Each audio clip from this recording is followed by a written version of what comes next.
All right. I think that is live. All right.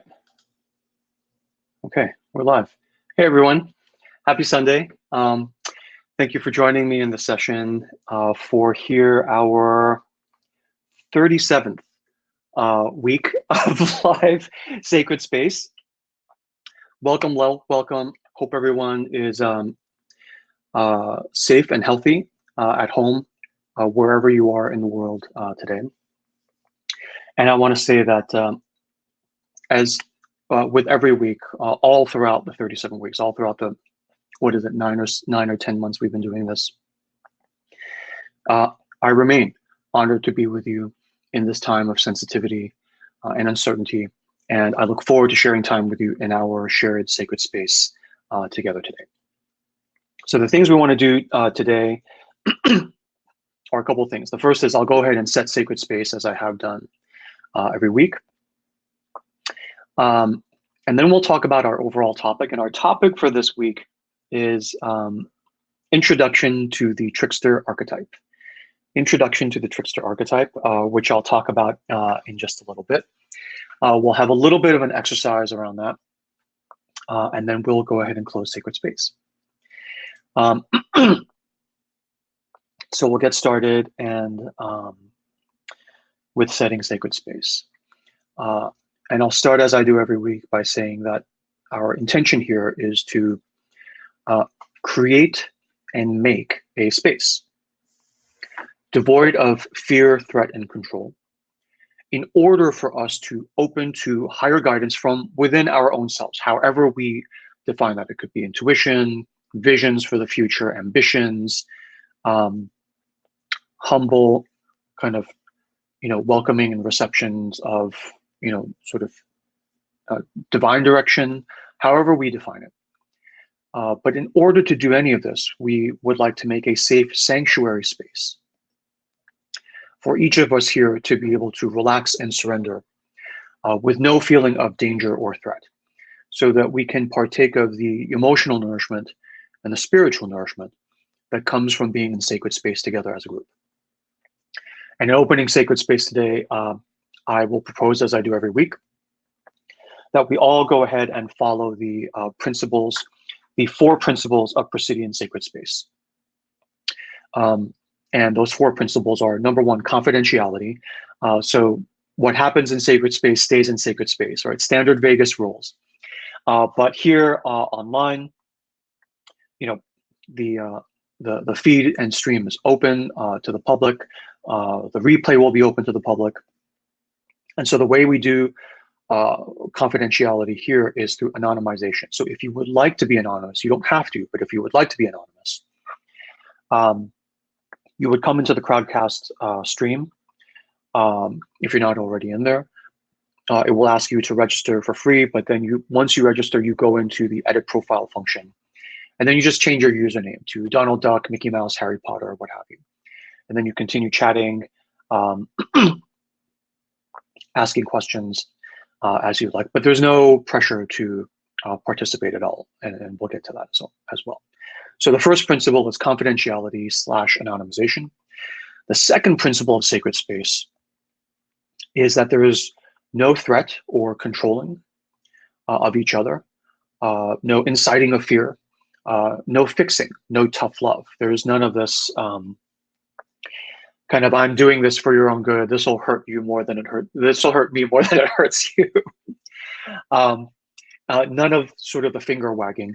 Now, we're not saying that there's anything intrinsically wrong with that. Sometimes you do need a little tough love. Sometimes you do need a little bit of a kick in the pants to get you out of your stupor and get you moving, right?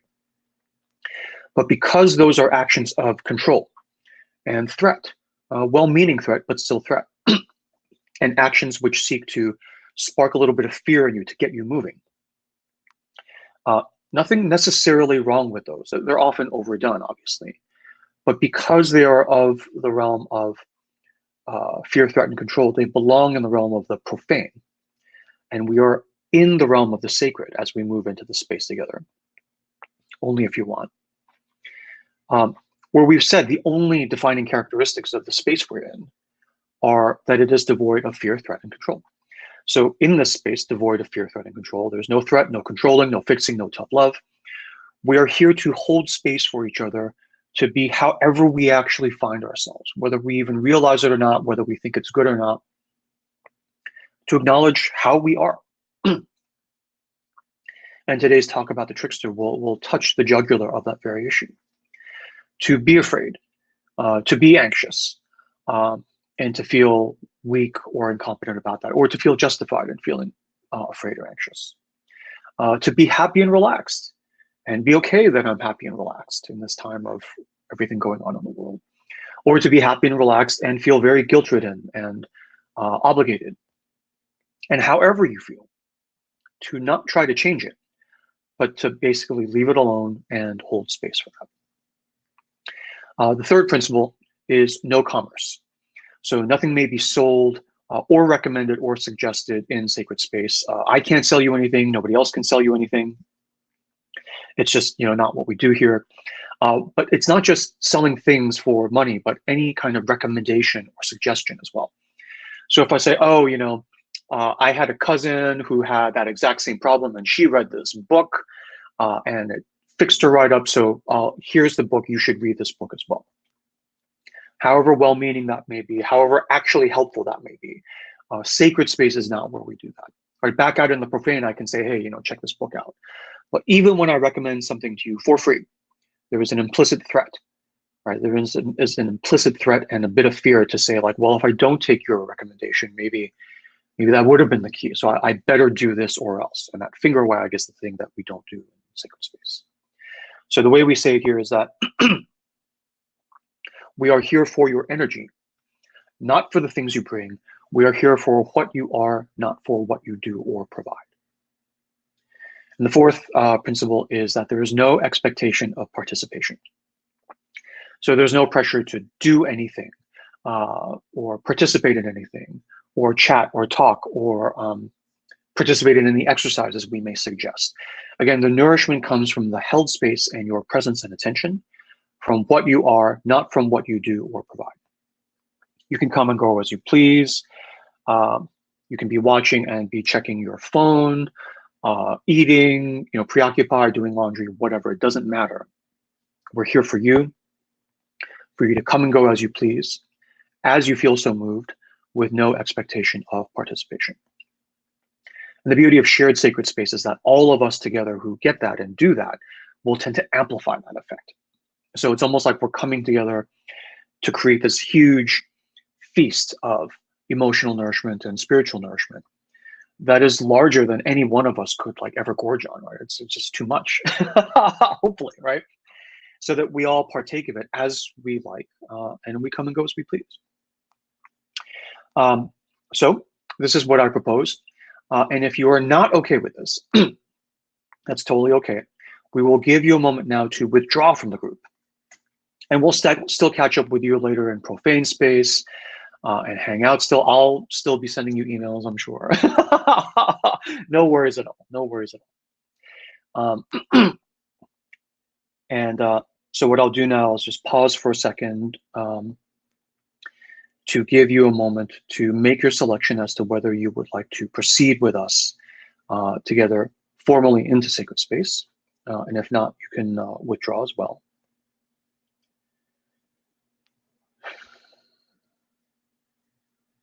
Okay. And so for the rest of us here, we will now move together into sacred space. And as we move into sacred space, I will just kind of remind, declare, announce that we are now in a space where we will observe the 4 principles of proceeding in sacred space: confidentiality and anonymization, no fear, threat, or control, no commerce, no recommendations, and no expectation of participation. Welcome to our weekly sacred space. One of the best parts of my week.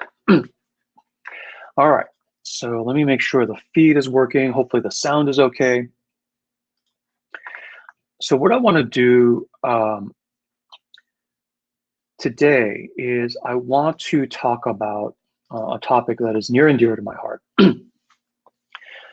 which is an introduction, just starting to scratch the surface of this topic of the trickster archetype. So in this session, our weekly fairy tale brainstorm session together with Gauri, my editor in Bangalore, we do this call every week where she picks a fairy tale from her muse, her intuition, and we read it. She reads it, and then we brainstorm. And this brainstorm brought us back to this idea of the trickster archetype. This is a topic that I have been resisting, and have finally, circumambulated back to. It came up, several months ago when we did the artist archetype, and the artist is a kind of trickster joint worker as well.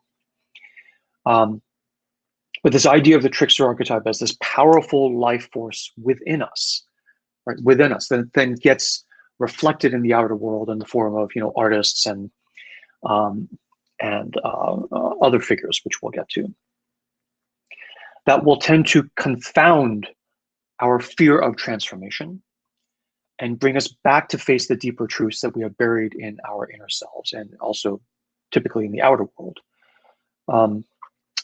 And the two aspects that will come up in today's story, there are many faces of the trickster and many aspects of the physics of the trickster. But the two powers that come up for us in our brainstorm from today's stories are the trickster powers of appetite and voice. Appetite and voice. So that's what we're going to do. So I'll continue here then by inviting Gauri back on screen here to tell us about the story, to tell the story, and then we'll kind of just let the golden thread lead us from there. Hey, Gauri, I think you're muted. Oh, there you are on mute. Hello. Is that okay? Okay. Perfect. Great. Welcome back. Thank you. Thank you. Hi, everyone. So we've got a very kind of unique topic, I think, this time. We're not talking about, masculine, feminine, crone, and, king and those kind of archetypes. So it's very new to me, at least. So I'm quite excited about today's story. Yeah. Your audio okay? All right. Yeah, I think your audio it's a little bit like cell phone wingy in and out, but I think it's fine. Keep going. I'll tell you if there's any issue. Okay, right. So so should I start with the story? I'm dying to hear the story again. Right. All right, I will jump off and let you. Yeah, so today's story is called The Stolen Treasure. And the funny thing was, when I was looking for this motif, I loved the story when I first read it, and I was kind of looking at what other cultures have a similar motif or a similar story. I found, there were about 3 different versions in just the Indian tradition. There was a folk version, and there was like a story collection written in about the 11th century. So that had another version of it. And then I also found that there was a Spanish and an Italian version and a Philippine version, which was just fascinating, with lots of variations, of course, but you could actually follow the plot and know that this is probably the same story. So then, after discussing on which version to go with, and I sat with it quite a bit, I picked this folk version from India called The Stolen Treasure. And there was something about the kind of simplicity of the whole story that I thought was necessary because of the archetype that we're discussing, which is kind of a very complex and hard archetype to comprehend, at least for me. So I thought we'll keep the story simple. So the story is called The Stolen Treasure. And it says, once upon a time, a Raja, a king, had 3 jars full of money stolen from the palace. And he ordered for an extensive search, and pretty much every search they did was absolutely useless. They couldn't find the stolen money. And finally, the Raja had to give notice that whoever could find the stolen treasure, stolen money, will receive 1/2 of the money. So now what could, how could people find what the guards and the king's servants had already not been able to find? So how could they do that? So this obviously brought all kinds of fortune tellers, divination people, people who could talk to spirits, especially they're called ojas.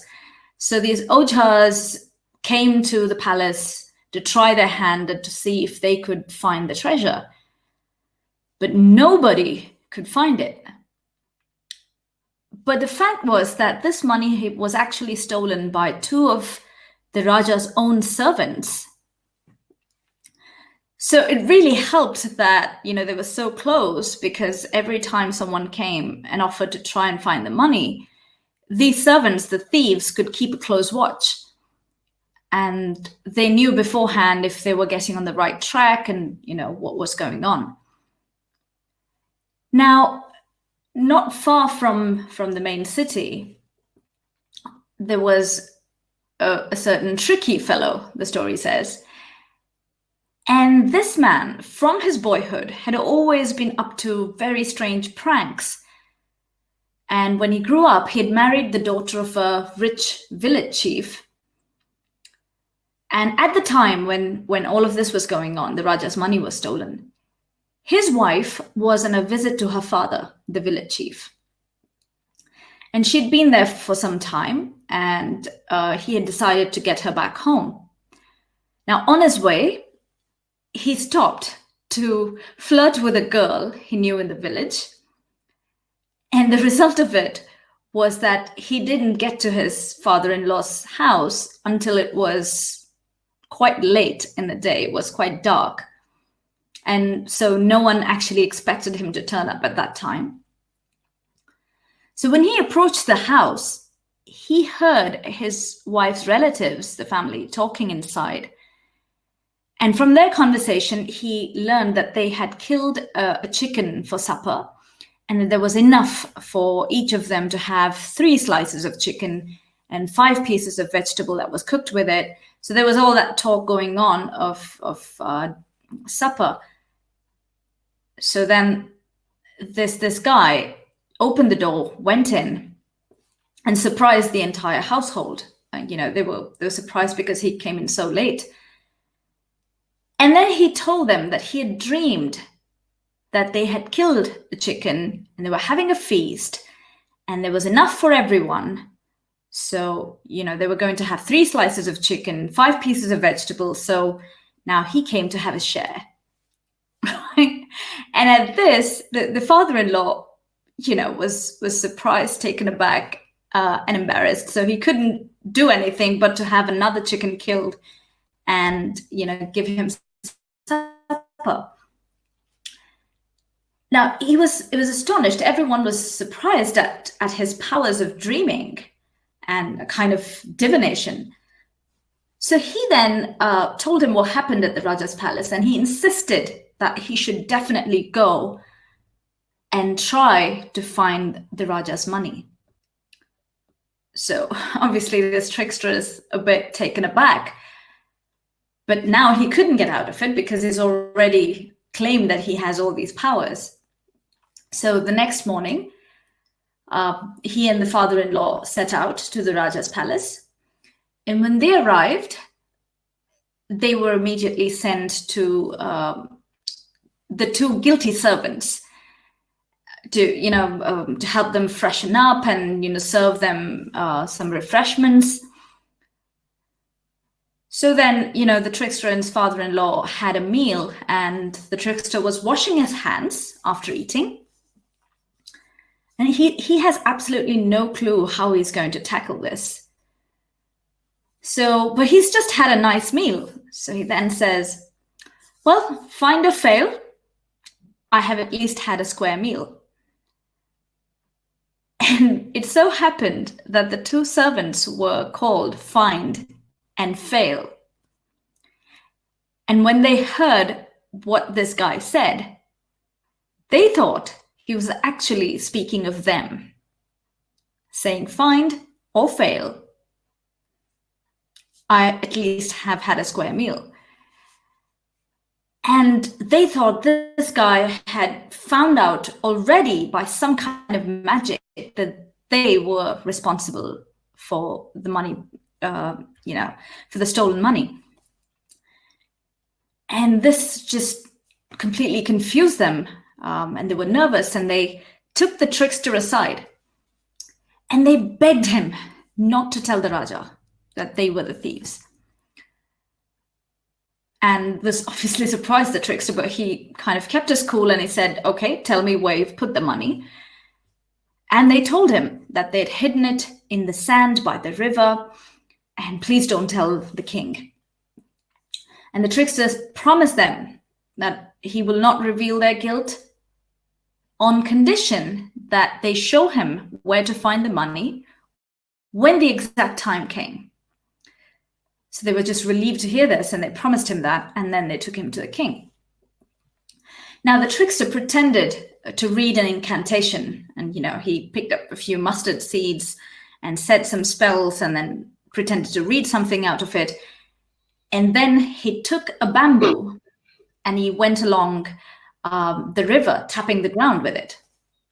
And he said, I'm not going to have a crowd around me because that would just spoil the spell, except for, of course, these two servants, and, they can follow me. And it just so happened that Find and Fail followed him and showed him where to go. And, he knew where to find it, and he took out the jars of money from the riverbed, and he took him the jars of money to the Raja. Now, the Raja, according to his promise, gave the trickster half his contents, and everything was resolved. So that's the story. Artie, would you like to come back on? Yes. Oh, hang on.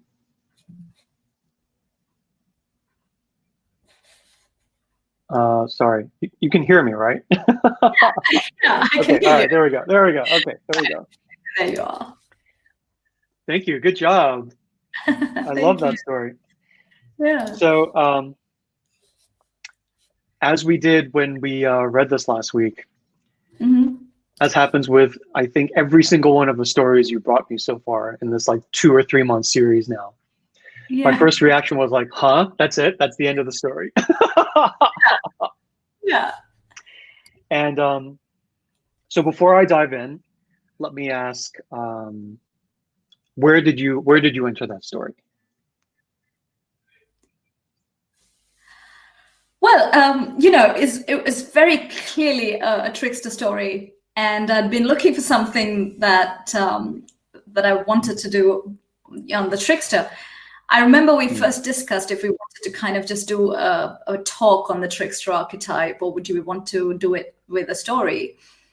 And nothing had come up. So I was excited that we found a trickster story. But like you said, it was just so puzzling. I was like, what is this thing, find or fail? Totally. It's like, that's all. I mean, find or fail. Why are the servants called Find and Fail? What kind of names are those? And I even tried to kind of see if I translate them to an Indic name, would it make sense? And it didn't. Wow, it didn't? No, I mean, who even names Find and Fail as names? I mean, that's it didn't make any sense. I was so puzzled with that. And I thought, okay, this is definitely the trickster at work, so we should find what this means. So you couldn't unravel, and so you brought it to me, so we both had a problem. Thanks a lot. Yeah. All right. So I love this. I love the brainstorm that we had on this. And I think I'll just jump in. I'll just jump into my notes and then just interrupt, chime in, as we go. Yeah. Yeah. So for me, I love the story, and to really start this off, I want to talk a little bit about the trickster, in general, because one of the things we really felt at the end of brainstorming the story is that this is the trickster, him or herself, circumambulating back to us, saying, "Okay, chuckleheads, now it's time to really start talking about me. It's time."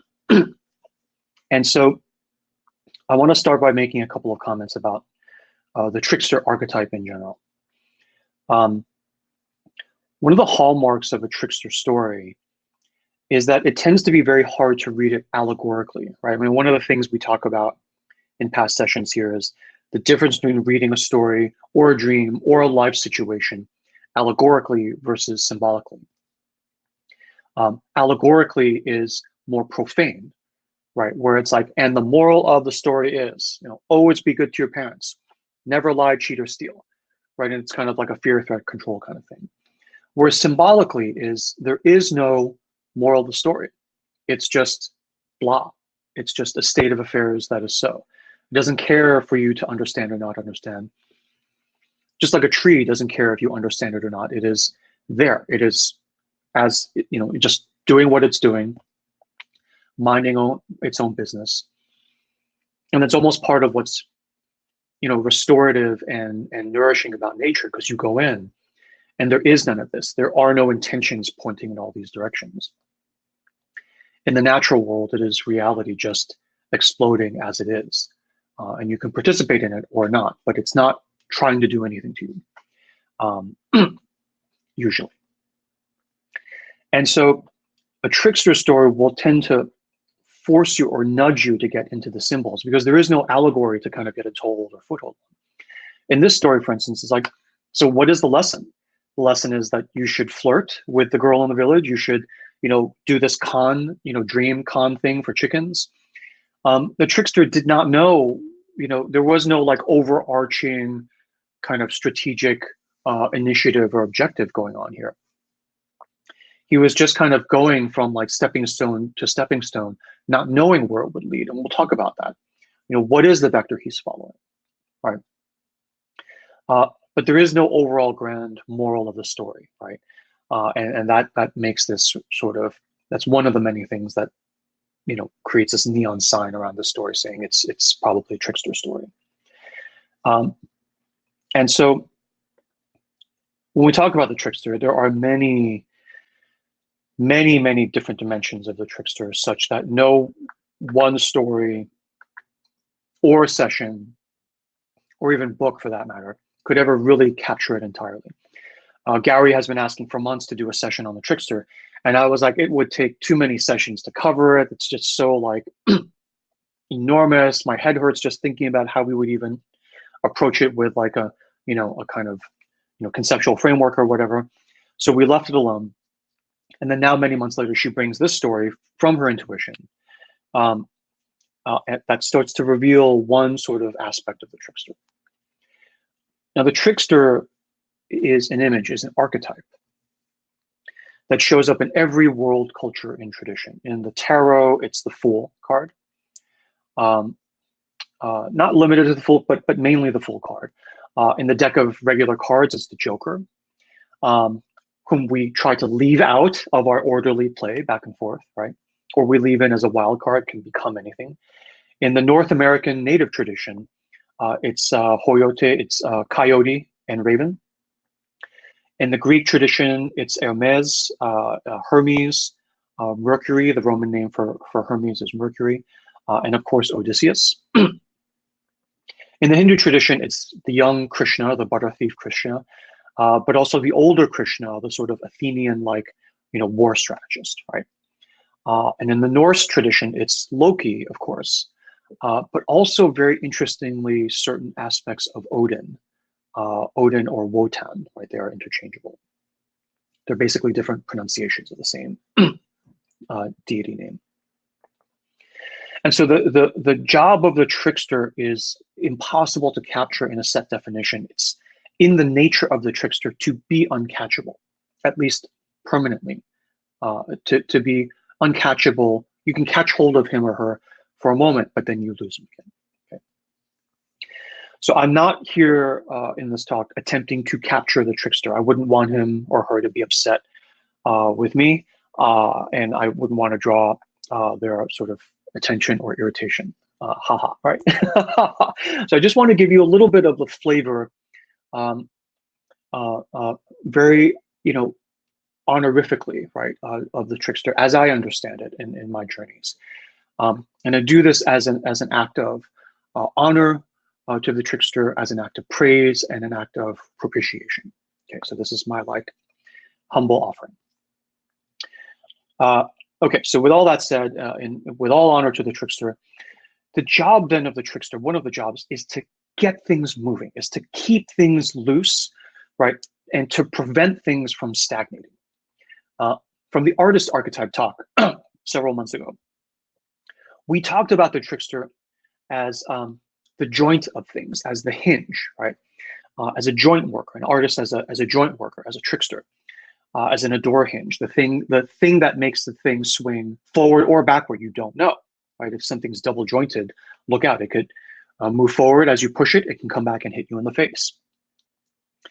And we talked about the idea of to sort of loosen something up or to take something apart, right? To disjoint it, you would go for the joints. It's like when you're fighting, right? Take them out at the knees, right? Go for the joints. Which is the weakest part of something, but also the most valuable, right?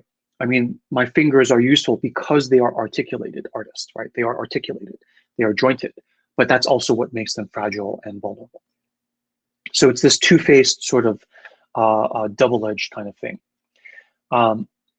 And so, the joint is the thing that helps to keep things moving. And when things stagnate and we are arthritis and our joints aren't working properly, we want the thing to do is to get into the joints and lubricate them so that things can move properly again. So that you have that freedom of articulation and movement.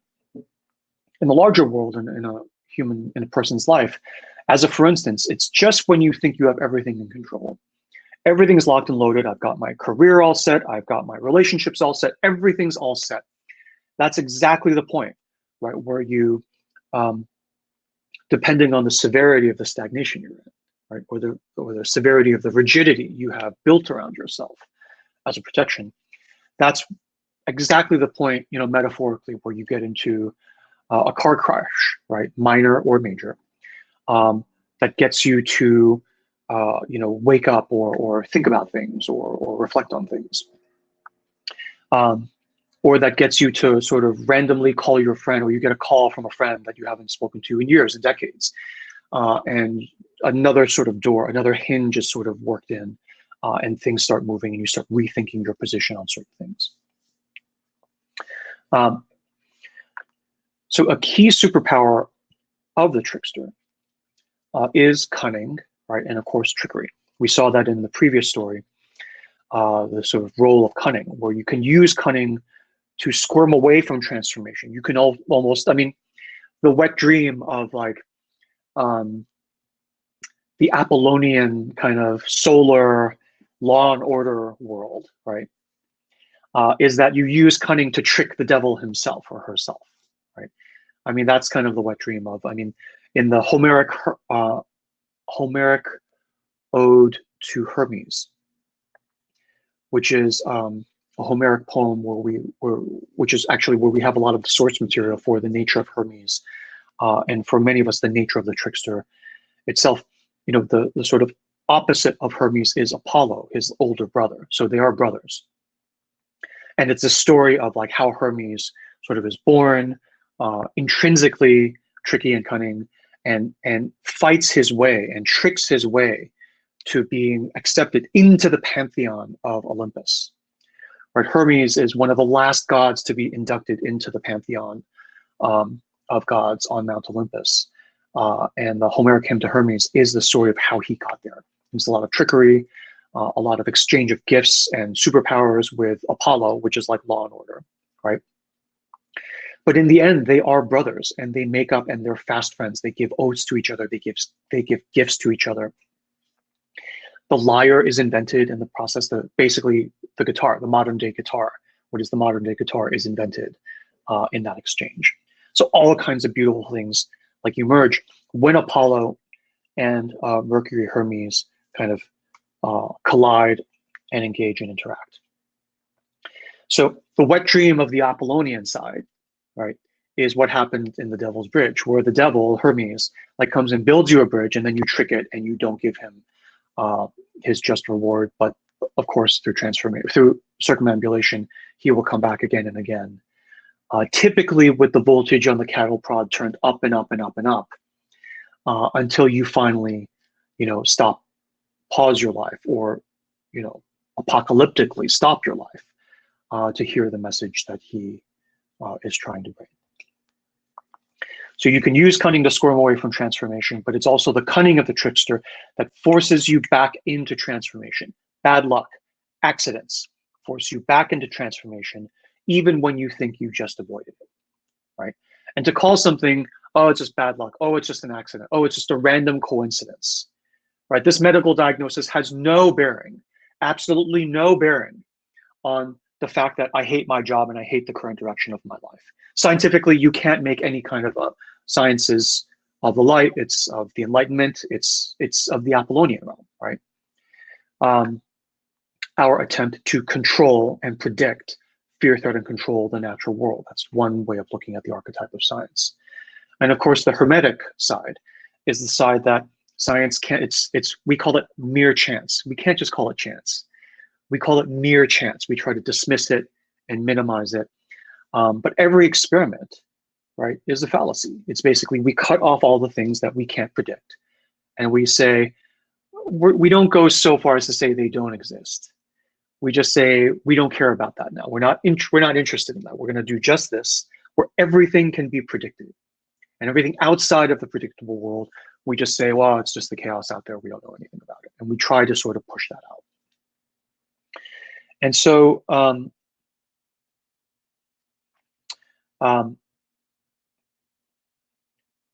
just give this up front in case I forget to mention it later.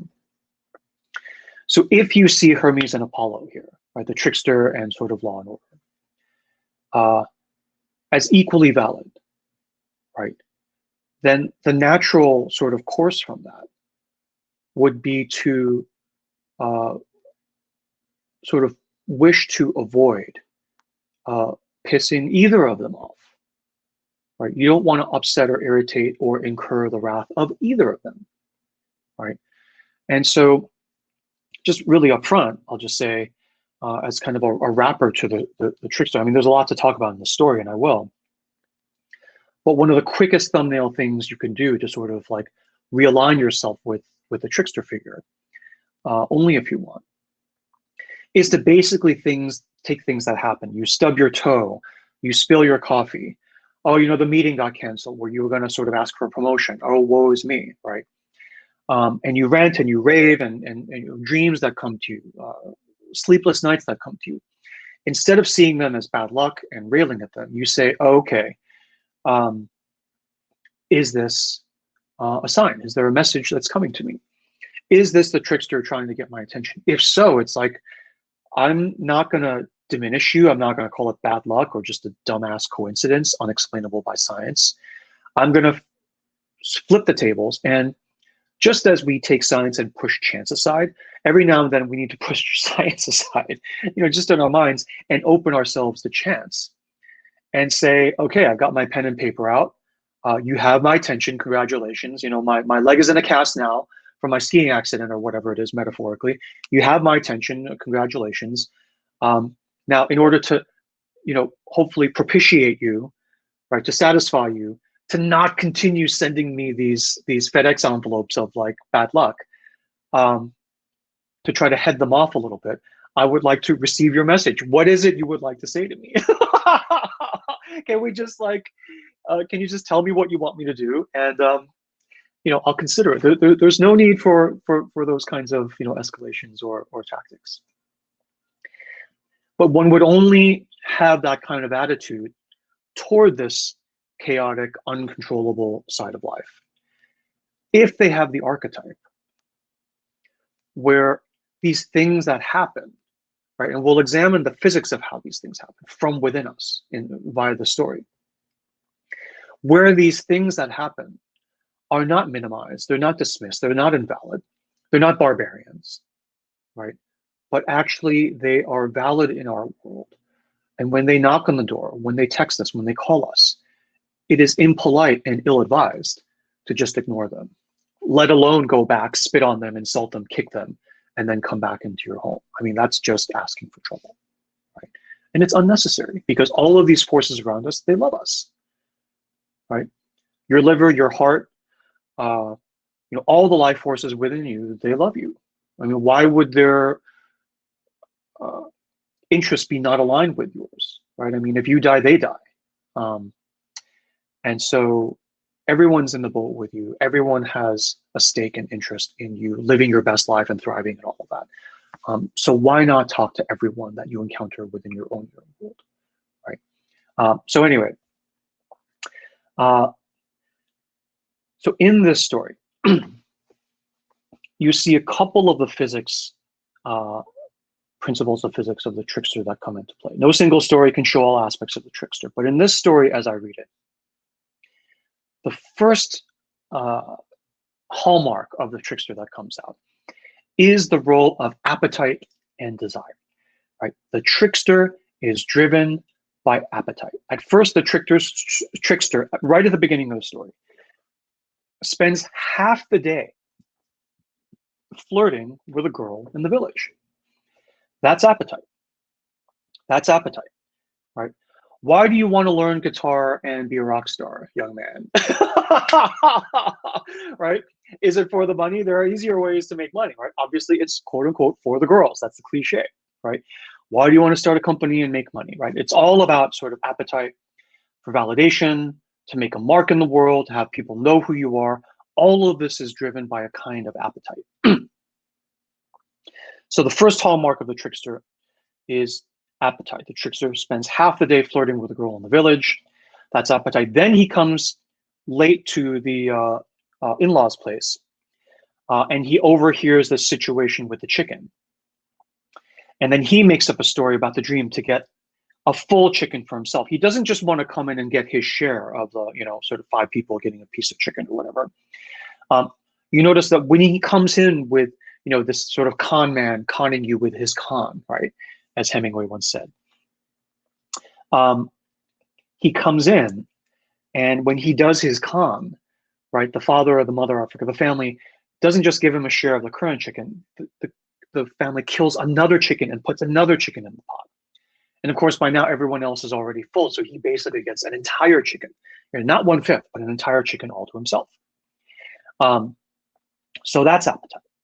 That's appetite again. So appetite, sexual appetite and hunger appetite, right? Very, very explicitly. In the palace then, he literally gets a meal as a mark of sort of hospitality for this next wise man, fortune teller, that he's being styled as, right? So the con man, right, raises his level. The father-in-law basically harnesses him to say, all right, and he doesn't know he's a con man, but the spirit is like, we're gonna run this con, right? Where we want to take your powers of dream reading,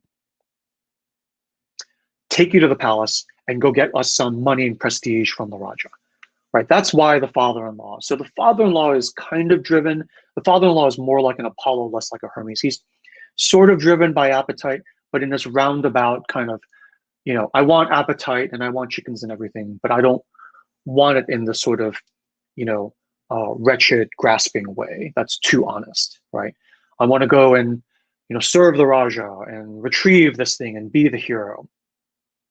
And then you get all this prestige, all this air cover from Apollo and sort of validation and everyone sort of approving of how you make your living and how you make your money. And then you still satisfy your appetites, but you almost don't admit it to yourself that that's why you're doing what you're doing. And the role of the trickster is to bring you back to that core truth, right? Here he's just sort of acting out of it, but we'll get to the second physics of the trickster here that brings that fully into focus. So in the palace, he literally gets a meal and he says out loud to himself, this is the key. He doesn't think it, he doesn't feel it. He thinks it, he feels it, And then he says it out loud. And there's nobody else in the room as far as he knows. So he says it out loud for no good reason. Not at the level of need or want, conning and approving, getting approval, shielding. But at the level of desire, he speaks his truth through the voice, which we'll get to, through the voice, for no good reason. And he says, find or fail, at least I had a square meal. And this is significant. This speaks the truth, the Vishuddha Chakra 5 truth about his desire to satiate his appetite. That is why he's here. Or that is why this entire episode is significant. That I get to satiate my appetite, period. That's all I care about. Find or fail, I couldn't care less. I couldn't care less. I have no idea how I'm going to do it. I have no idea what tomorrow will bring. Right? I mean, the Christ sort of Sermon on the Mount, look to the birds of the air, they care not, what their next meal is going to be. It's that kind of aspect. But in Christianity, we couldn't possibly attribute that to the trickster, because the trickster has been relegated to the role of devil, right? It's this very allegorical. Christianity is a sacred religion, but in the hands of 2,000 years of middle management, basically, has been turned into this very allegorical black and white religion, which is not the nature of the original sort of sayings of Jesus. Anyway, this, at least I had a square meal. He says, find or fail, at least I had a square meal. This speaks about his priority of satiating his appetite, but also explicitly says he doesn't worry about the larger goal of finding the money. Find or fail, who cares? At least I had a square meal means I don't care about money or prestige. I just care about my appetite. That's the role of the trickster.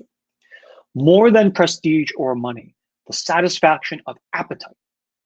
Not theoretical conceptual appetite, but your bodily appetite, food, sex, right? These very sort of base lower chakra appetites is the goal of the trickster. The need, the want, the desire, all rolled into one, right?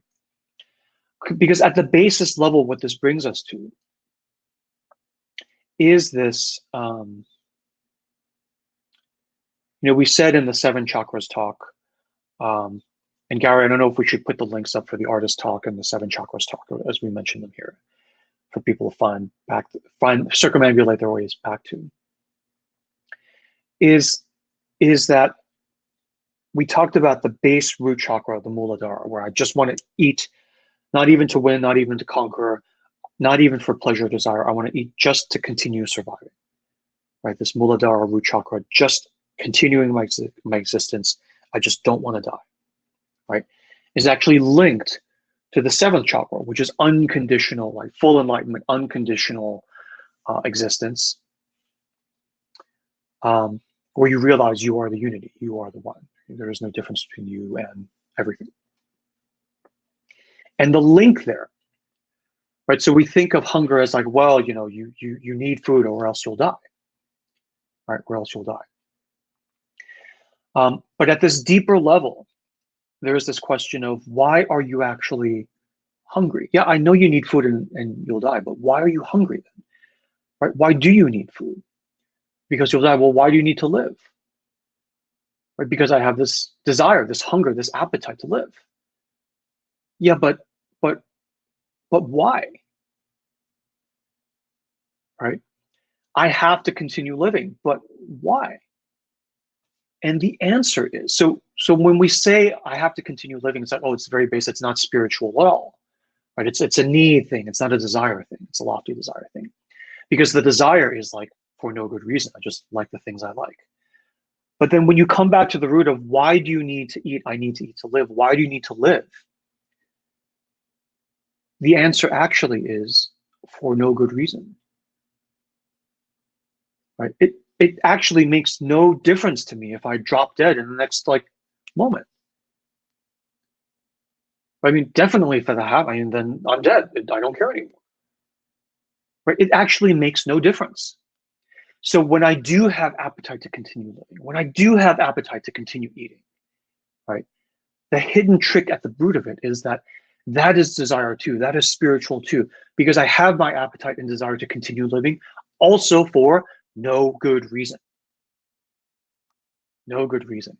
And the ribbon comes from need back up to desire, comes from the Muladhara back up to the 7th crown chakra. Right? It's not an arrow, it's a ribbon, it's a circle, cycle. Which means it doesn't matter where on the 7 chakras you are. It's not a like, oh, I'm 7th and you're this dunderhead back on chakra 3, right? We're all 7 all the time. We're all 7 all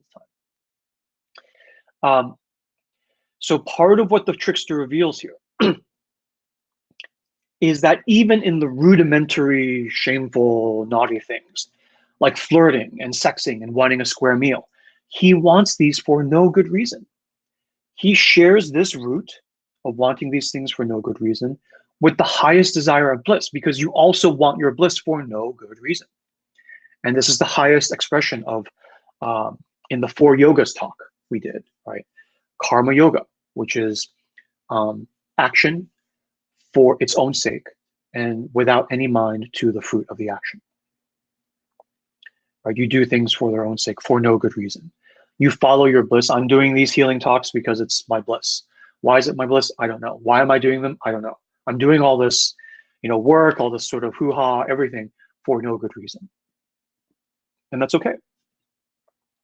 So the trickster message here is that, or not even the message, but the insight that's revealed by watching the trickster in action, is that when you have whetted your appetite and you pursue things to pursue your appetite and satisfy your appetite, that too is its own form of act of karma yoga. That's the power to me of the statement. Find or fail, at least I've had a square meal, right? You can keep your, just like in the Frog King story, you can keep your crown and jewels, you can keep your dukedly, lordly, prestige titles. I don't want that. Actually, the frog says, I literally want to eat at your table as an equal, and I want to sleep in your bed as an equal. And we clean it up to say, well, the frog isn't sort of asking to have sex with the princess. But eventually they also do, because the frog turns into Prince Charming and they get married and they have their happily ever after. So the trickster frog and the Frog King is able to satisfy his appetite in every way. And here, the trickster does this as well. So then, when the trickster follows his appetite 3 times, right? 3 times. And there are, right, not coincidentally, 3 jars of treasure that are missing. Okay. So when he follows his appetite 3 times, first with the flirting, second with the chicken, third with the treasure, the meal that he got at the Raja's palace. Number 3 is a symbol of completion. He has completed it. He can now access the golden ball of the 3 treasures that the Raja has lost. He cracks the code on the big prize, the gold of the insight. And he gets the prestige and everything anyway. But again, like karma yoga, you get the prestige, but that's not why you did it. You were just following your appetite, right? Because right at that point, find and fail, right, come to him and yield themselves to him. Find and fail is like win or lose, right? It's chance. So when you follow your appetite in this way, as the trickster, chance comes to serve. Chance comes to serve. Both sides of the coin, find and fail, both come to you to collaborate and make a deal. That's why the Joker figure, right, is also seen as the Lord of Chance, right? That's why in gambling halls and casinos and everything, the Joker is like the agent of Lady Luck, right? Lady Luck is like above everything, Fortuna. But the Joker, right, the trickster, is the one who's like always playing, who's always actually playing the con, running the con. And the important thing here is that when they yield themselves to him, he makes everything work out. When you trust the trickster, now this is a very dangerous thing to say in an orderly, Abrahamic, Judeo-Christian, capitalistic, patriarchal, right, society. This is a very dangerous thing to say. So I'll just say this as not something I'm promoting, but just saying something I'm interpreting from this harmless little fairy tale. Is that when the forces of the inner kingdom follow the trickster all the way through, he takes care of everything. The Raja gets his gold, he gets his treasure, and the servants go scot-free. Right? Find and fail, again, through, and I choose my words carefully when I say this, through pure chance, through dumb luck, right, the trickster, through the physics power of the trickster. They throw themselves at his feet on his mercy. And there was no condition, unconditional surrender to the trickster. And he does not screw them. He could have said, all right, well, I found it, give me the treasure, and I don't need to save these. I don't need to save find and fail. Right? I have them like over a barrel. I have them, you know, the jugular is exposed, my knife is at the throat, I just need to flick my wrist and we're done. And he doesn't do that. Why doesn't he do that? That's kind of almost a deeper question we don't want to get into here because it would be another. But it's not compassion. It's not like, oh, right or wrong. There's something inherent to the nature of the trickster where he is out not for blood, but he's out to satisfy his appetite. There's nothing about find and fail that's going to help him satisfy his appetite. Put another way, he's not mean. Right? He's not mean. He's not like in these ideological kind of purist up in the sky, you know, Catholic, Christian, Apollonian. It's all about right or wrong. It's all allegorical. So even though you may not, I may not have any problem with you, ideologically I have a problem with you, so I'm going to kill you anyway. Right? As I mean, many people have said this. This is like a whole tenet of a whole sort of realm of Hindu thought. But it's the idea that there is a kind of honesty in appetite, right? When I'm your neighboring tribe and I make war upon you, right? And there is no ideological drumbeat. There is no like, well, you know, freedom and democracy and everything. No, I'm making war upon you because I want your cattle, I want your gold, I want your land. That's why I'm making war upon you. And we have a very honest fight, right? And then we hit stalemate and we say, okay, well, I'm going to take this, you keep that because I can't. I'm going to try and conquer you, and you've holed yourself up in your fortress. And maybe I'll try again later. Maybe we'll like, you know, exchange princes and princesses and marry and have a détente. I don't know, but when I'm coming after you, I'm coming after you because of appetite. And so there is this almost Confucian sense of human-heartedness between us. Right? I'm coming after you because I want those gold bars. And if you give tribute to me, you give me some gold bars every year, then I won't, you know, attack you. And you know, I'm your emperor and you're one of the kings, right? That serve me. Or we fight or whatever. This happens in wolf packs, this happens in nature, this happens everywhere. It's when we disembody and we fight not because, you know, we go into the Middle East as the Western world, not because of the oil, but because of freedom and democracy. Right? Then it becomes a more troublesome thing, right? Because we are divorced from our appetite. We deny our appetite, even though that's kind of what's driving us in part.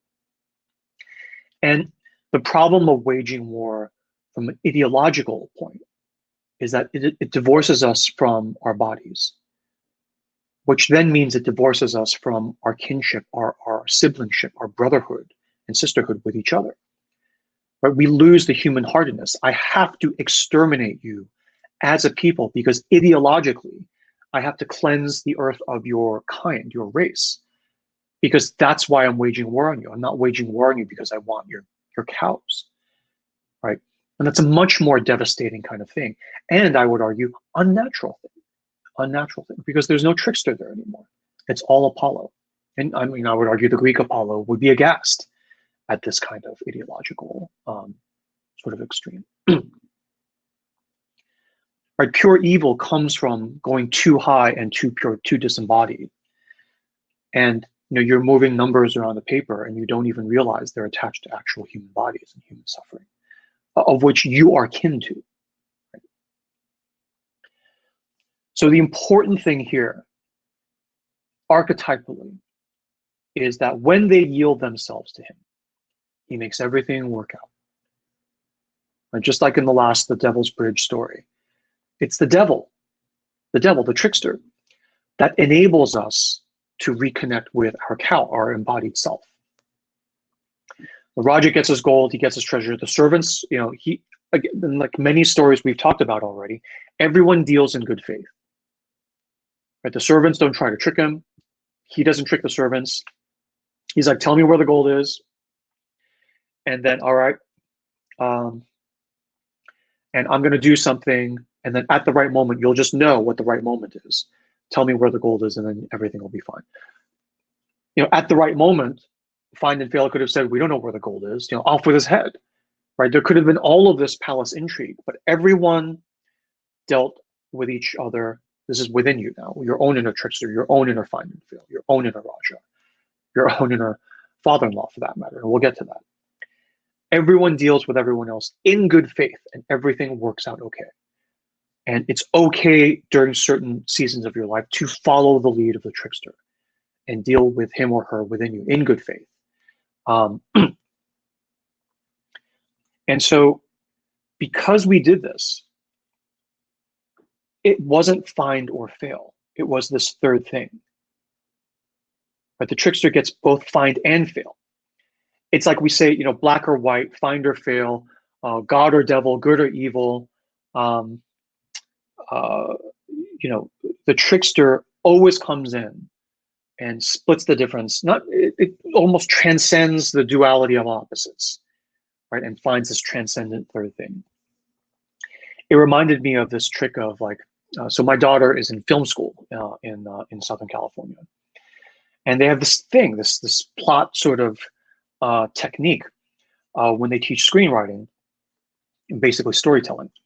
When you set this story device up, this plot line where it's a clear either or, and everyone's on the edge of their seat. Oh my gosh, is she gonna leave the prince she's betrothed to and go be with her love forever, but then lose her children, right?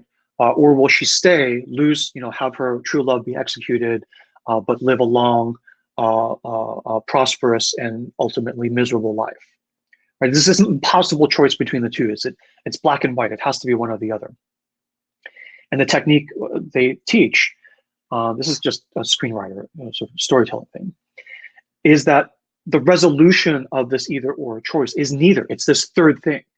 It's this third thing, right? That's completely unexpected. That wraps the two in this very interesting way. And so that's good storytelling.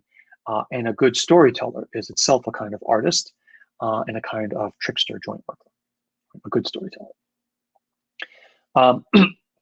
So there's another aspect of appetite also that I always love. When we talk about this link from you want something, you're hungry for something, and it's for no good reason. And if it's truly for no good reason, or you want to keep living for no good reason, it links the Muladhara, right, the lowest of the low, to the highest of the high. Right, your for no good reason makes your appetite of the nature of karma yoga as well, and of the nature of bliss as well. Okay, and so there is something of the flavor of this in the etymology of the word appetite as well. The root of the word appetite shares its root with the Greek word for wing or feather. The root of the appetite of the word appetite shares its root, the pata, the appetite, appetite. Shares its word with the Greek word pteron, P-T-E-R-O-N, pteron, like pterodactyl, right? Pterodactyl, but pterodactyl. So the root of appetite shares something with the root of the word wing and feather, and we know from dream reading that wings, feathers, birds are symbols of the world of the spirit. So mythopoetically, the appetite, the gross, very naughty appetite of the body, is deeply connected. The Muladhara is connected to the crown chakra.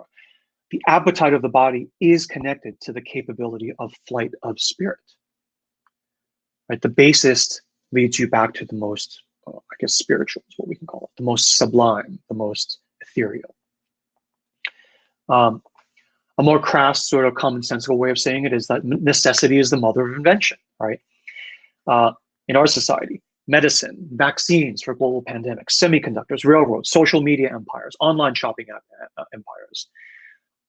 All of these inventions, all of this is driven by the appetite of us as humanity and us as individual, entrepreneurs and vaccine researchers, driven by the appetite for validation, longevity, for food, for sex, for pleasure.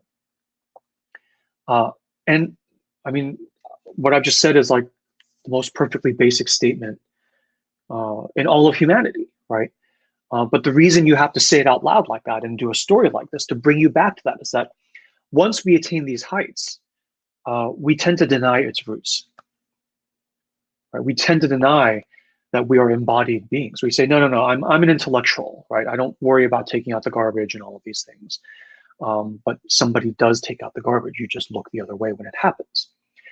Right? You see, we are higher beings. We're spiritual beings. We don't need all these bodily needs. In the next world, we won't have bodies at all. So hooray, right? And yet you still, drink and party and have fun, but you don't take it into the light of your acceptable life, which is total BS, right? And the job of the trickster in myth and within us, the job of our own inner trickster in our own inner kingdom, is to bring us back to that truth of the power of appetite, allowing the forces of life within you to continue working, because food is not just pleasurable, sex is not just pleasurable, food is important, sex is important. Right? The continuance of everything for no good reason, right? The karma yoga of existence is food and sex, in terms of future generations. In our individual lives, pleasure, good sleep are all important, not just for spiritual, but for body. Right? Doing things just for the body, just because I'm hungry for it, is valid. Right? That's the point of this. And not to be shamed or dismissed any more than you would shame or dismiss the devil to make me my bridge back to my oh so sort of tasty and nourishing cow with the milk and everything, right, and the warmth. But I'll deny that you ever helped me, right? I mean, I'll name the bridge the devil's bridge, but only as a trophy to my own cunningness when I defeated you and didn't have to give you my soul for transformation, right, and going down into the cave with you, where I avoided my never wash tenure with you for 15 years, right? Ha, good on you. Like you actually ended up only screwing yourself, right? When you don't go down for 15 years, you end up screwing yourself. All of these things are real and they matter. And if you take them for granted, and I see this as a feature, not a flaw, if you take them for granted, the trickster will come back and bring you back into a deep relationship, into a deep re-encounter with the validity and realness of all of these forces. The allegoricalist would say, oh, it's trickster punishing you, right? And I'm saying no, it's unconditional love of the trickster that does this, right? When you push me away, I can say, well, screw it, I'm walking away, I'm never going to talk to you again. And then when all your machinery, everything falls apart and you realize you needed me, right? It is conditional love. It is sort of this estrangement that says, well, I'm not coming back for anything. The fact that the trickster comes back again and again and again, right, to hit you in the joints, to keep your life moving, is an act of love. It's not an act of punishment. So that's trickster and appetite. What I love about this story is that there's a second aspect of trickster that the story brings out. And these two are not the only. This is why, like, I was resistant to even talking about the trickster. It's like, how do we even, deal with opening this can of worms, right? But another aspect that trickster brings out is not just the power of your appetite and the appetite of pateron, the appetite launching you into the power of your spirit. Another aspect that the trickster brings out is the power of your voice. So we talked about the 7 chakras. We talked about Vishuddha, the 5th chakra in your throat, the blue chakra, all about the power of the voice and how the power of your voice is your power to voice truth to others, speak your truth to others, to your spouse, to your children, to your boss, to people around you in society. But also the power, ultimately, to voice your truth to your own inner self. To voice your truth to your own inner self. In a North American native trickster story, a coyote, for instance, a trickster, will make a deal with the sun god where he gets to ride and drive the sun chariot across the sky for a day. And when he's up there, and the Greek versions, it's like this brash young man and he comes down and burns the earth and he's doing too much. Not in the North American native trickster story. The North American native trickster story, he flies it across just fine. But while he's up there, he sees all this stuff from the 30,000 foot view that are supposed to be kept secret, right? But he can see it. Like you see these, unmarried couples making out and having sex in the cornfields, and all this, cheating and stealing going on, behind the granary, right? And when he's out there, of course, he's Hoyote. He's trickster. So he says it out loud. He's like, hey, look, those 2 people are having sex. Look at them. And oh, look, he's like, stealing grain out of the granary in the back. And he pisses everybody off. He calls everything on. He speaks the truth. He exercises the power of voice. That's the mischief he does when you give him the power of Apollo, of the sun, right? And he disturbs the entire order, and everybody gets angry. He says the things that are not supposed to be said. And you can make this external to your village, or you can say this internally to your own inner kingdom. Your trickster unleashes the power of your voice and says the things even within you that are not supposed to be said. Okay. He says and reveals the thing that shame hides. And that's one of his healing actions. When you have shame about something, one of the qualities of shame is that it steals the tongue. When something traumatic happens to you, or when you see something traumatic, you can't talk about it. Family secrets, right? That can never be even obliquely referred to, let alone spoken out loud. Right? Even to a room full of people where everyone knows the secret, right? It's an open secret, and you can't even speak it out loud, let alone to someone who doesn't know it. And one of the roles of the trickster is to come in and say these things out loud. Mythopoetically, it is important to say certain things out loud to yourself within your own self. It is an exceptionally difficult thing to do. One of the hardest things to do is to admit things to yourself. To, for instance, admit to yourself how you really feel about something. Right? How do I actually feel about my job? How do I actually feel about like this set of friends? Right? How do I actually feel about my relationship? How do I actually feel about my life and my life direction? About my health, about my home, about my personality, how I hold myself in the world. How do I actually truly feel about these things? About the kind of work I do, about the parts of the world and people I may hurt through the work that I do.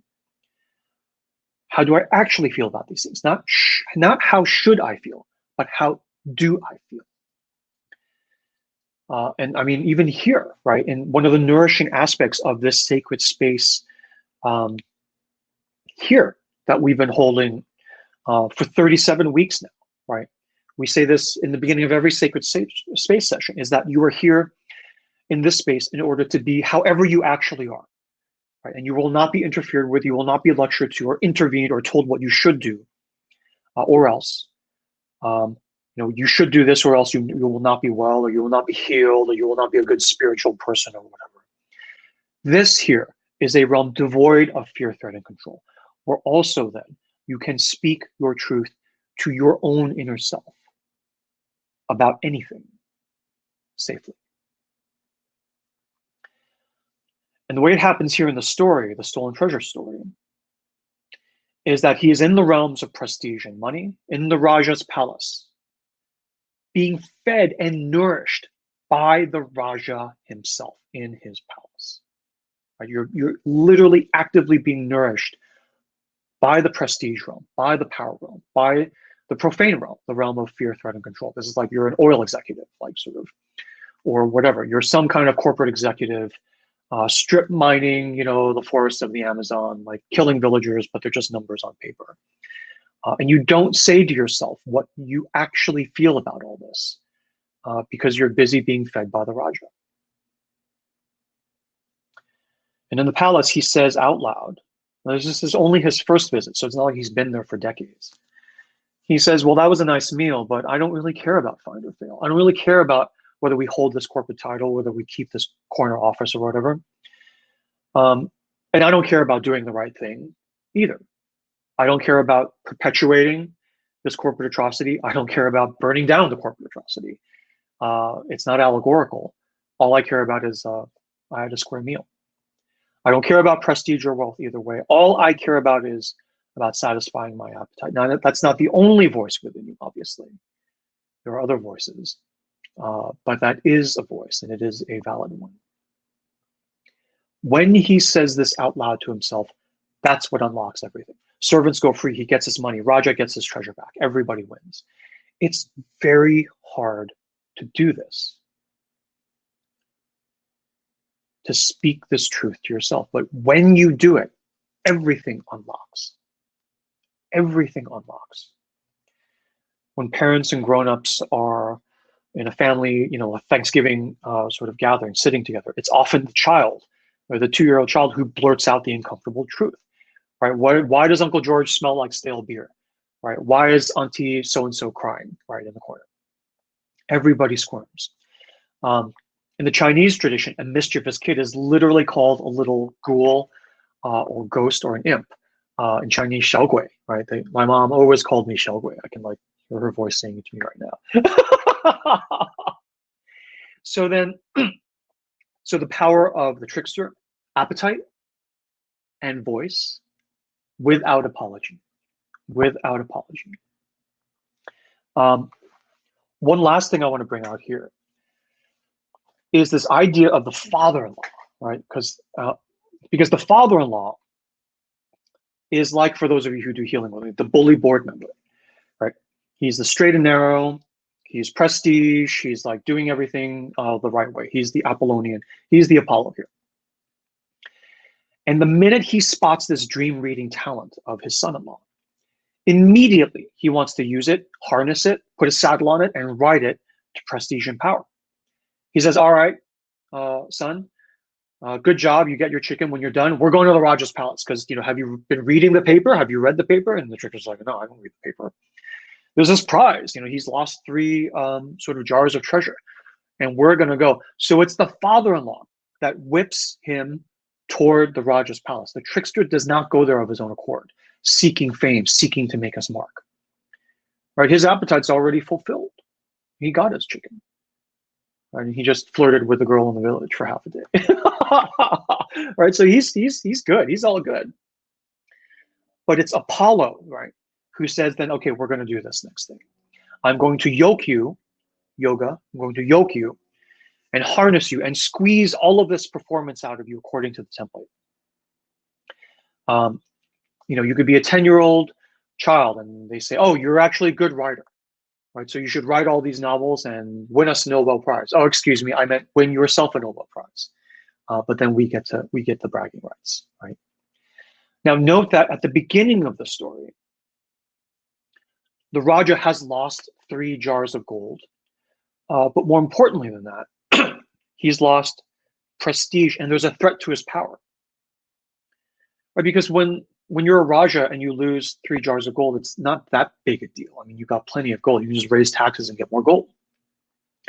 But the fact that the Raja has lost the gold and is unable to find it, this is shameful. This is like the Whisper network. It's like, oh, okay, you can steal from the Raja with impunity.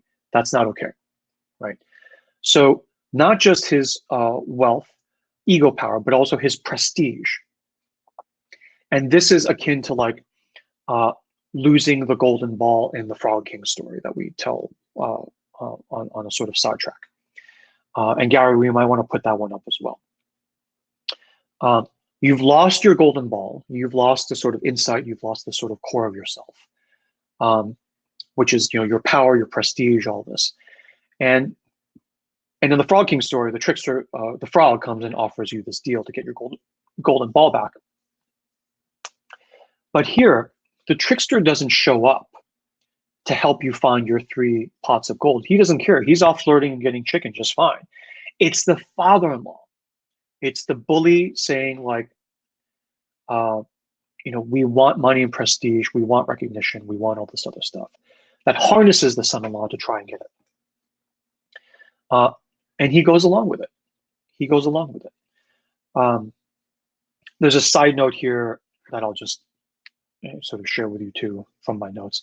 The muse, by the way, the muse within you, without you, however you think of it, is also a force within you that will allow herself to be harnessed in this way, at least for a while. At least for a while, right? So she'll let you be a writer. She'll let you be an artist. She'll let you be an investment banker for a while.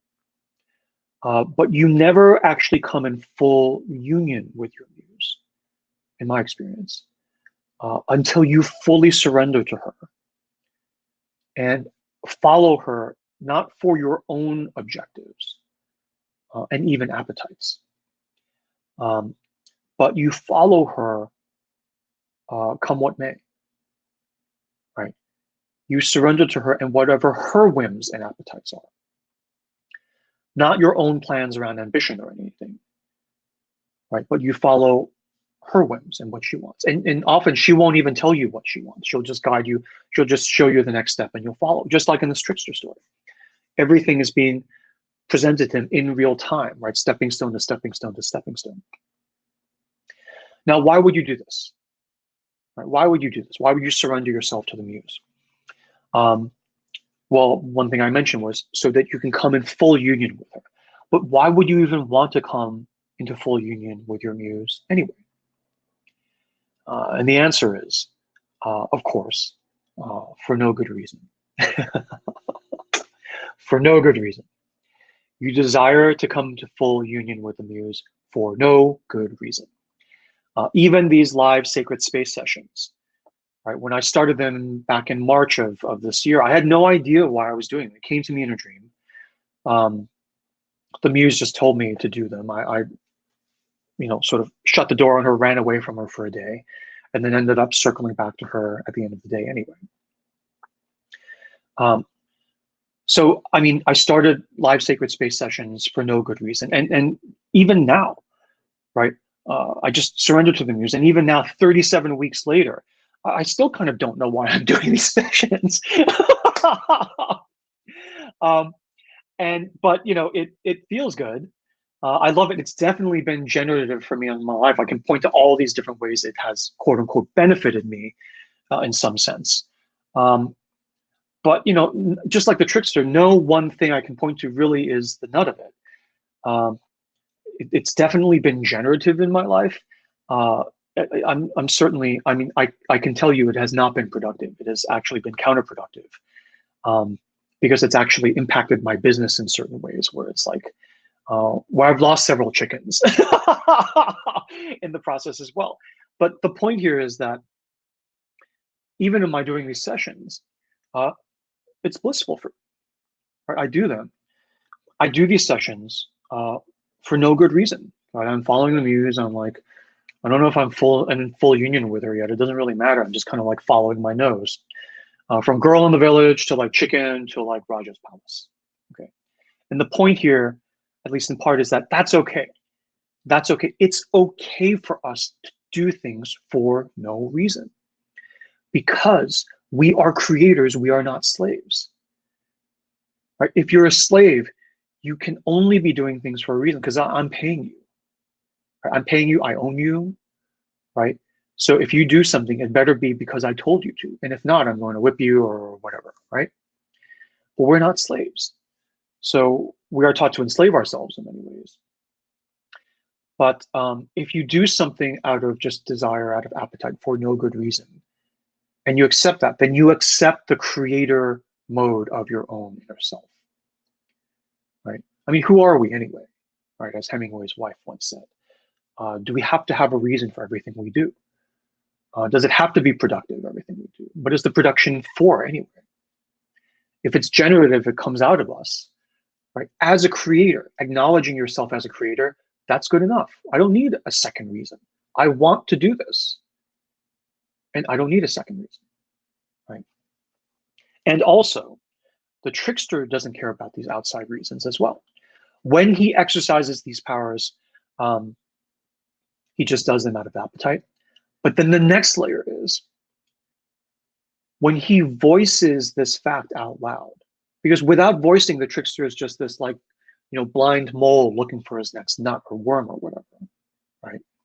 But the trickster is obviously Hermes is an Olympian god, right? He's not some minor demigod or whatever. He is one of the 12. He's like at the same level as like Hephaestus and Ares and Apollo and Athena, right? I mean, they're all sort of siblings and relatives.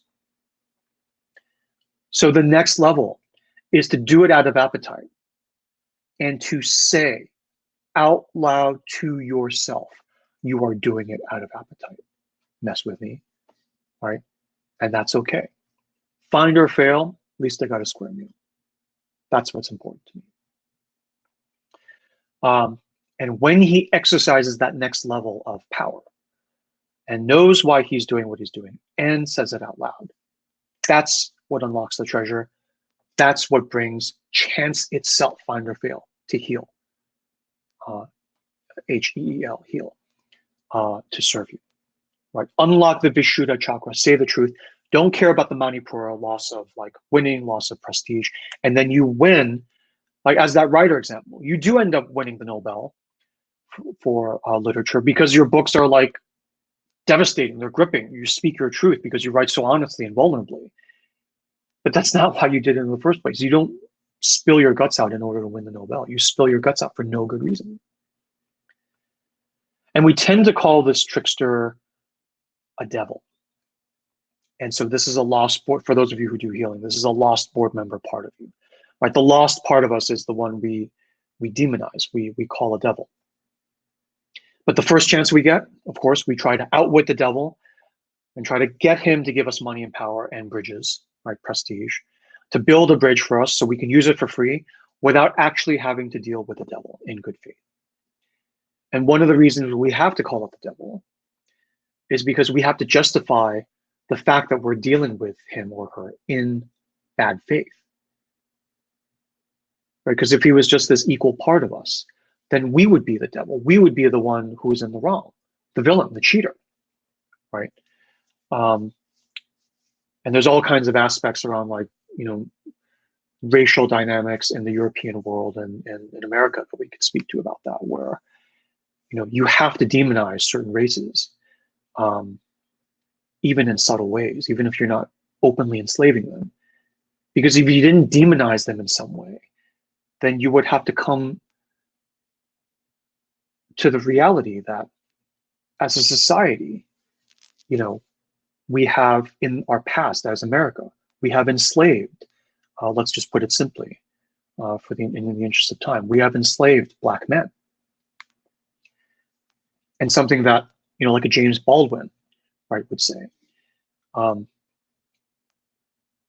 if we don't continue this poisonous, one might say devilish, right, myth of Black men being inferior, right? If you don't say a Black man's a Black man, you say he's a man. And this is straight from Baldwin, but this is not even my innovation. I am completely cribbing from Baldwin. Then it puts you into shame. Because then I have to admit to myself that I have openly, without provocation, enslaved my equal. Right? The devil is not the devil anymore, where I can ideologically do anything to exterminate it. The devil is me, is a part of me, and I have dealt with him. He came, he offered me the bridge, I accepted the deal, and I'm the one who reneged. Right? I am the only one who did anything wrong in this entire constellation. And the only way I can escape from the shame of that is to say, well, he deserved it. He deserved it. Right? If you look at all of the popular media of sort of the Jim Crow era of this country, even now, it's the sort of happy black man who's like happy, right? In Casablanca, like Sam, the sort of piano player, was happy to be in the employ of the benevolent, right, Humphrey Bogart, right? I'm not trying to sort of tear these things down. I'm just saying there is a reason when we demonize and try to lower. There is a reason for that, right? Because a black man is a man, right? Not 3/5 of a man. He is a man. And if we continue to make him lower than just a regular man, then there has to be a reason for that. And the question is, what is that reason?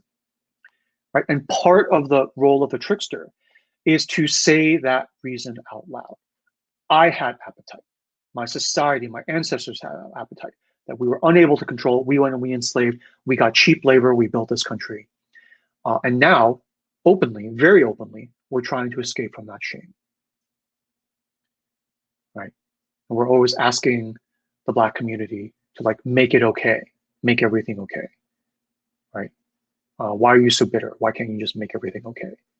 And the reason we ask them to make everything okay is to make it okay for us, because of what the culture has done, what society has done. Okay, so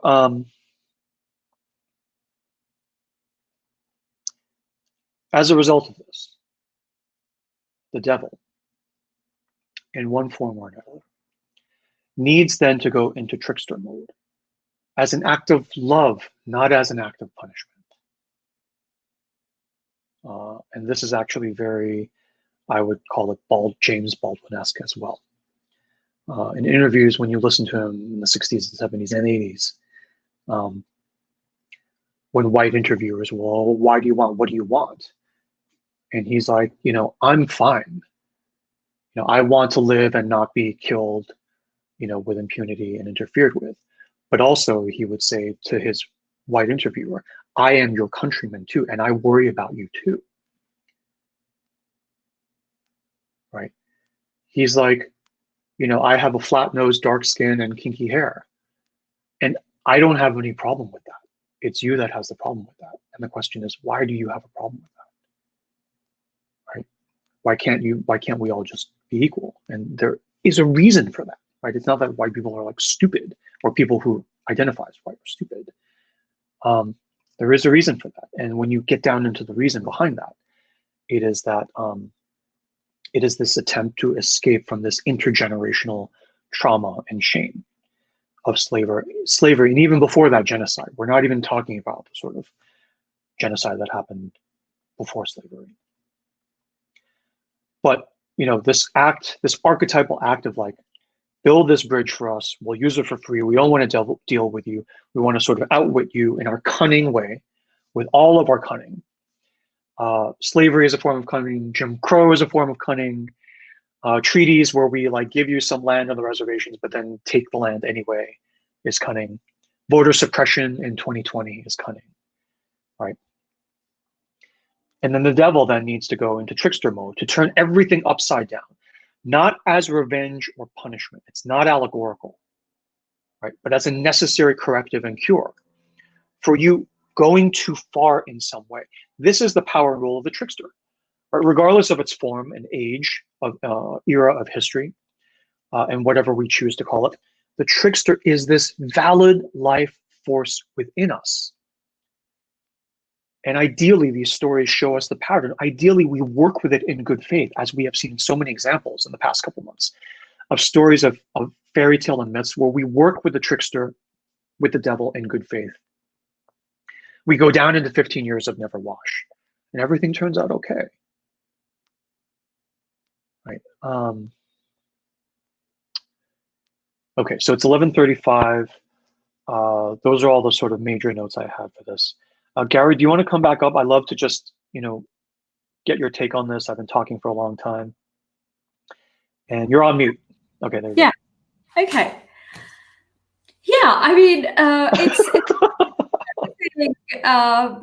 think about the trickster in this way and to kind of understand the nature of the trickster, what I've been thinking is, I mean, I was really, really overwhelmed when you told me about the nature of appetite and how the trickster relates to the appetite. One of the things that came to me was, how we shame the appetite, right? How we're disconnected from our body and what it needs and just basic appetite, and how we kind of tend to shame the appetite just to deny it, right? I mean, it's funny how the very simplest form of appetite, the food, and how we consume food, and how we kind of perceive food these days is we attach the word sin so frequently and so easily. If we have a good meal, I mean, the trickster says, I had a square meal. We tend to say, oh, I had a sinful meal. It's kind of, it's the ways we tend to kind of deny that appetite is an okay thing, right? It's all right. And what I wondered was, even this kind of suppression of appetite by creating narratives that deny it or call it bad, even that's a kind of deception. And there's a kind of trickery to it, the way you were putting across as to how we kind of trick ourselves in all these narratives, in our social conditioning. The way we trick ourselves, I mean, there's that trickster archetype coming in to kind of deny himself. I'm almost kind of getting a sense of, the magic tricks done with mirrors, where one moment you see the trickster here and the other moment you see him there, and he's at both places at the same time, and you're not sure which one is which. You're like, the trickster can appear and disappear in different ways. He tricks you and he tricks himself, and at the end you don't know where you're looking. Right? So what I kind of felt from that is that, does the trickster even want to be caught? Does he even want to be seen? And this whole thing that he does is a kind of circumambulation in itself, just for the sake of circumambulation. It's not even the way to look at it. It's interesting when you were talking about shaming the trickster and shaming the appetite. I was raised Catholic, but I'm a terrible Catholic. I thought of the 7 deadly sins and I couldn't remember all of them, so I just looked them up. And the first one is lust, appetite. The second one is gluttony. Yeah. The third one is greed, obviously. But the fourth one is sloth. Right. Right. So I think immediately to, like, in the States, it's like, this is Thanksgiving weekend. And, we're greedy. We want everything on our table. We eat till we're like, sort of about to burst, and then we take a nap. Sloth. And then wrath, envy, and pride. And it occurs to me that all 7 of these actions, lust, gluttony, greed, sloth, wrath, envy, pride, are the things that, drive us overboard and then down into circumambulation. Yeah. Right. Even in the Christian tradition, there's the old saying, pride, right? Pride cometh before a fall. Yeah. Right. Yeah. So you go up, up, up, up, up, and then you go down. And it's like allegorical, don't go up so you don't go down. Right. But from a circumambulatory symbolic, it's like, no, you go up and then you go down. Yeah. Right. It's like, oh, you're an acorn, don't go into the ground. If you go into the ground, bad things will happen and this thing will erupt. Right. It's like, it's not a saying of what you should do or shouldn't do. It's like, you're an acorn, you will go down. Actually, if you're lucky, right, you will go down and then you will go up in the form of an oak tree. Yeah. So, I mean, the thing is, like, I don't mean to,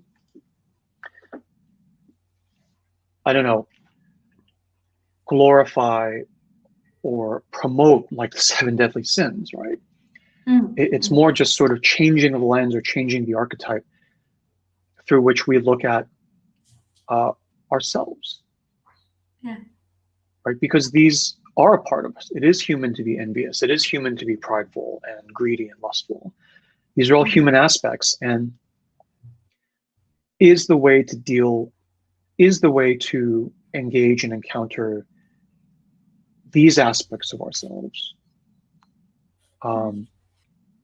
through the profane of fear, threat, and control, right? Or through the sacred, which is love, nurturing, and surrender. Right. So when you feel pride, instead of stuffing it down, you say, oh, I'm feeling really prideful. I'm feeling really envious of that person. And when you approach from a sacred, it's not saying, woohoo, let's just feel envy. Right. But it's love, nurturing, and surrender. So I'm surrendering to my feeling of envy. And I'm nurturing it. And the first thing you nurture, you do when you nurture something. When I nurture my envy, I'm like, hey, how's it going? Why are you feeling like that? And then this entire inner discovery happens. And you realize, the person you were envious of was just a foil, was just a prop in the outer world of something going on inside of you. Right? Greed, lust, sloth, all of these things can be. And again, it's tempting from a self-help spiritual to say, oh, that's how we use these things. And it's like, well, I don't want to get into father-in-law mode and start using these things for productive self-improvement and self-evolution. Right? Yeah. It's more this like, let me just read them out loud again. Lust, gluttony, greed, sloth, wrath, envy, pride. These are within us as valid and as a part of us as our heart, lungs, and liver. Yeah. It's not a question of like just rolling with them necessarily, but it's not a question of just stuffing them down without question. Right? If your lust has something to say to you, then it's like, I can fight this epic battle all my life, or I can say, hey, what's going on? What's up? Greed, the same thing. That's what's coming to me listening to you talk here. Yeah, yeah. So do you have an exercise for this week? I do have an exercise. Should I give it? Do you have any other thoughts? I feel like I've been talking a lot. No, come on. This is so comprehensive. Did you say this was an introduction to the Trickster Archetype? Yes. I feel like I've done a whole course on it. We just scratched the surface. Yeah. So yeah, that's a lot to think over for the entire week. All right. Thank you for that. Okay. All right. Let's do our exercise then. Thank you. Good job. All right. So the exercise we thought of is simply this. Given all this hoo-ha of the trickster and like coming to terms with it, reconciling with it, that's a tall order. Right? We know that's a tall order. So the exercise is just the first kind of step toward curiosity, kind of sniffing around, just scoping out the lay of the land. Okay. And that is to ask yourself, I'll give you a prompt, right? And so you do this, you just spend 5 or 10 minutes this week, sometime when you're alone and you have some pen and paper, when you're alone in your kitchen, or if your house is a zoo of like children and homeschooling and everything, work from home. If you're driving out to buy food, when you park, you just sit there for an extra 5 or 10 minutes alone in your car, and you kind of like, write some notes to yourself as you reflect on these questions. And again, only if you want, no expectation of participation, right? Only if you want. There will not be a quiz. And the question is basically this. What do you perceive to be the trickster force in you, in your life? And specifically, what appetite is your inner trickster trying to satisfy in you that may be terrifying for you? Well, I can't satisfy that appetite. If I did that, my whole life would blow up. Now, I'm not saying to go ahead and do it. I'm just saying, what is it? What is it? Just so we know. Just so we know. And if it really is horrible, then we can freak out and slam the lid back down on the pot, right? But typically it's something. It's never that bad in my experience. It's never that bad. So what is the trickster force in you? What appetite is it trying to satisfy that may terrify you? And what truth is trying to voice in you about this appetite or anything, but specifically at first about this appetite? What truth is trying to voice to you within you that you may be terrified and absolutely mortified to hear? Okay. What is the trickster force in you? What appetite is it trying to satisfy that may terrify you? And what truth is trying to voice itself to you within you that you are mortified to hear? Now, you can just quickly list them out because there will probably be more than one, right? List out as many that come to mind. And then of the list, I would circle the number one thing that is most mortifying and most terrifying and most strong as an appetite. And you just sit with it. Just sit with it and see what comes. See what comes. And as we leave the realm of Hermes back into the realm of Apollo, you take the list and you burn it. Don't put your name on it, burn it, right? Throw it in the garbage so nobody else can find it. It's only for you within your own inner self to acknowledge what is going on inside you and then to voice your truth about that, that reality. Okay, so that is that's the exercise that we've come up with. Give that a try, but only if you want. Only if you want. No expectation of participation. Okay, so with that, that's all we had for this session, and I think I will go ahead and close the session. So our next session is Sunday, next Sunday, same time. It's free, open to everyone. Please feel free to invite others. And the call to action link here to join the next session is in the blue button in Crowdcast. I'll dump it in the comments as well. And on Facebook, I've dumped in the comments. I'll just do it again here. The link to the Crowdcast registration to sign up for next week's session. So thank you for this, and I'll go ahead and close the session now by saying that I hereby close this session of our shared sacred space. And thank you for holding this space with me and us. And thank you for sharing the nourishment, the emotional nourishment, and the spiritual nourishment of this shared sacred space with us. I give you my blessing. Go in peace, bestowed with blessing, free of fear, free of threat, and free of the undue control of others. Have a great day, have a great week, and I will see you all in the next session. Thank you.